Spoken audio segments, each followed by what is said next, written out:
શારદાબા Shikshan Sankul, subject science, lecture 3, standard 7 by Brinda Patel. આપણે last time જોયું કે કાર્બોદિત પદાર્થો સિવાય વનસ્પતિ ખોરાકનું સંશ્લેષણ કેવી રીતે કરે છે. વનસ્પતિમાં પોષણ અન્ય પ્રકારો છે, જેમ કે પરાવલંબી પોષણ એટલે શું? તો જે મનુષ્ય અને અન્ય પ્રાણીઓની જેમ બીજી વનસ્પતિ દ્વારા બનાવેલ ખોરાક પર જે વનસ્પતિ નભે તેને પરાવલંબી પોષણ કહે છે, બરાબર. તેના પછી આપણે જોયું કે યજમાન કોને કહેવાય? તો કોઈ પણ વનસ્પતિ છે તે હરિતદ્રવ્ય ન ધરાવતી હોય, પરંતુ કોઈ પણ વૃક્ષ પર જોવા મળે ને તે વૃક્ષ દ્વારા બનાવેલ ખોરાક આરોહણ કરે છે તેને યજમાન તરીકે ઓળખવામાં આવે છે. અને પરોપજીવી એટલે શું? કે જે વનસ્પતિ પોતાનું પોષણ યજમાન પાસેથી મેળવે છે તેને પરોપજીવી તરીકે ઓળખવામાં આવે છે. તો એવી રીતે આપણે અહીંયા આગળ જોયું કે કીટાહારી વનસ્પતિ કોને કહેવાય? તો જે વનસ્પતિ પોતાના ખોરાક તરીકે કીટકોનો ઉપયોગ કરતી હોય તો તે વનસ્પતિને કીટાહારી વનસ્પતિ કહેવાય છે. ફોર એક્ઝામ્પલ, કરચપણ નામની વનસ્પતિ છે તેનો ખોરાક તરીકે તે વનસ્પતિ પોતાનો ખોરાક તરીકે કીટકોનો ઉપયોગ કરે છે. તો કીટાહારી વનસ્પતિનું ઉદાહરણ છે કળશપર્ણ.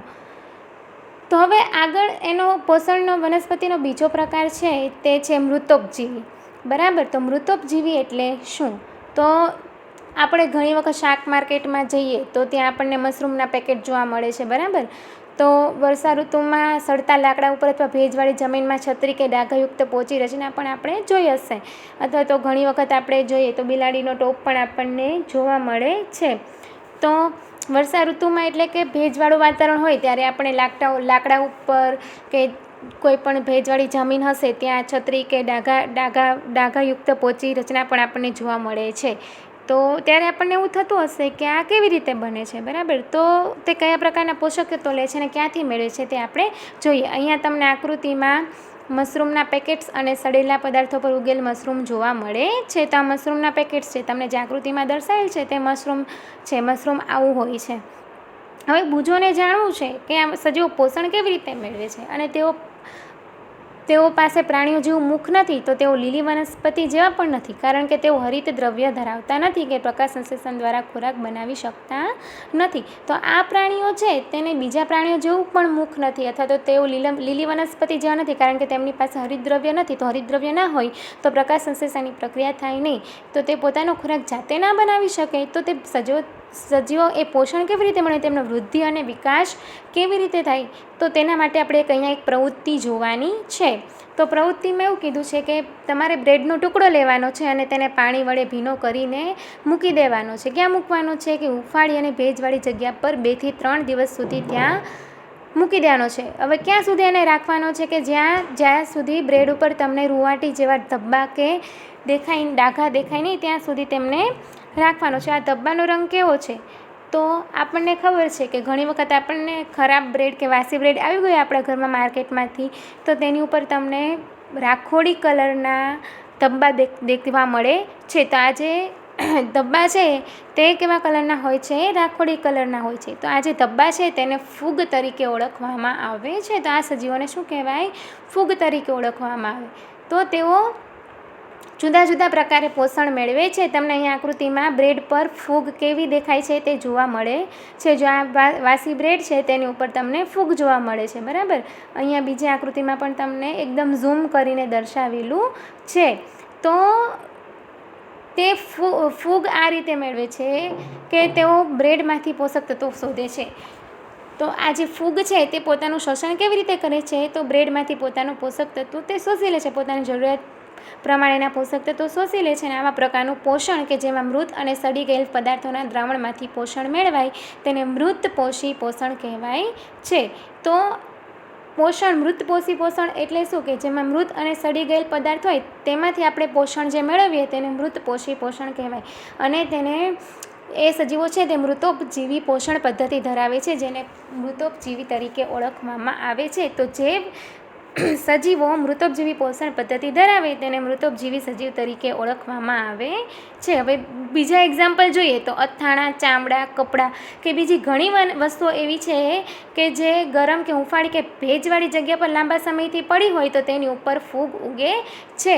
એટલે આપણે ઘણી વખત એવું કહીએ કે અથાણું બગડી ગયું છે, કે ચામડાના આપણે ચંપલ છે તે ખરાબ થઈ ગયા છે, કપડામાંથી વાસ આવે છે, તો શાના કારણે આવે છે કે તેની ઉપર તમને ફૂગ વળી ગયેલી હોય છે, એટલા માટે તમને આ બધી પ્રક્રિયા જોવા મળે છે. તો પહેલીને એ જાણવું છે કે વર્ષા ઋતુમાં તેણીના સુંદર જૂતા કે જે ખાસ પ્રસંગમાં પહેરતી હતી તે ફૂગના કારણે ખરાબ થઈ ગયા. તો તે જાણવા ઈચ્છે છે કે વર્ષા ઋતુમાં અચાનક જ કેમ ફૂગ જોવા મળે છે. તો કારણ કે વર્ષા ઋતુમાં વાતાવરણ કેવું હોય છે, ભેજવાળું હોય છે. એટલે તમને ખબર છે કે ભેજવાળા વાતાવરણમાં આપણા ઘરની ઘણી બધી વનસ્પતિઓ સુકાઈ ગયેલી કે ખરાબ થઈ ગયેલી જોવા મળે છે.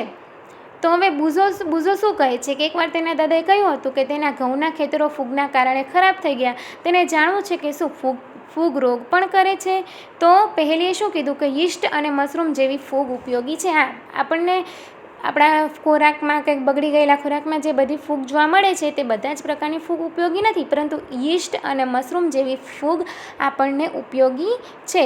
પરંતુ કેટલીક ફૂગ વનસ્પતિ, પ્રાણીઓ અને મનુષ્યમાં રોગ પણ કરે છે અને કેટલીક ફૂગ દવા તરીકે પણ વપરાય છે. તો શું કીધું કે વર્ષા ઋતુ દરમિયાન તે ઘણી બધી વસ્તુઓ ખરાબ કરે છે. તો કેવી રીતે કરે છે? તો સામાન્ય રીતે ફૂગના બીજાણુઓ હવામાં જોવા મળે છે.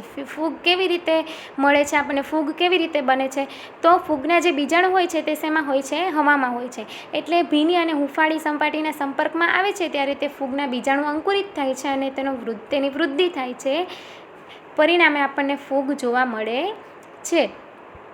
હવે આપણે જોઈએ તો કેટલાક સજીવો સાથે જીવે છે, બરાબર. કેટલાક સજીવો એકબીજા સાથે જીવે છે કે તે એકબીજાના વસવાટ અને પોષક તત્વો એટલે પોષણ માટે એકબીજાના સહભાગી બને છે. તો આ પ્રકારના સંબંધને શું કહેવામાં આવે છે? સહજીવન તરીકે ઓળખવામાં આવે છે. મતલબ કે કોઈ પણ સજીવ છે તે એકબીજાના વૃદ્ધિ અને વિકાસ માટે ઉપયોગી બને છે, બરાબર. કે અમુક સજીવ છે તે સામેવાળા પાસેથી કહી લે છે ને સામેનો સજીવ તે આ સાઈડવાળા સજીવ પાસેથી કહી લે છે, બરાબર છે. તો આ પ્રકારના સંબંધને સહજીવન તરીકે ઓળખવામાં આવે છે. તો ફોર એક્ઝામ્પલ જોઈએ તો ફૂગ વનસ્પતિના મૂળ પર જોવા મળે છે અને વનસ્પતિ એ ફૂગને પોષક તત્વો પૂરા પાડે છે. બદલામાં ફૂગ તેને પાણી અને પોષક તત્વો પૂરા પાડે છે. એટલે કે વનસ્પતિ છે તે ફૂગ પાસેથી પોષક તત્વો લે છે, બરાબર. તેવી જ રીતે ફૂગ તેને શું આપે છે કે પાણી અને પોષક તત્વો પૂરા પાડે છે.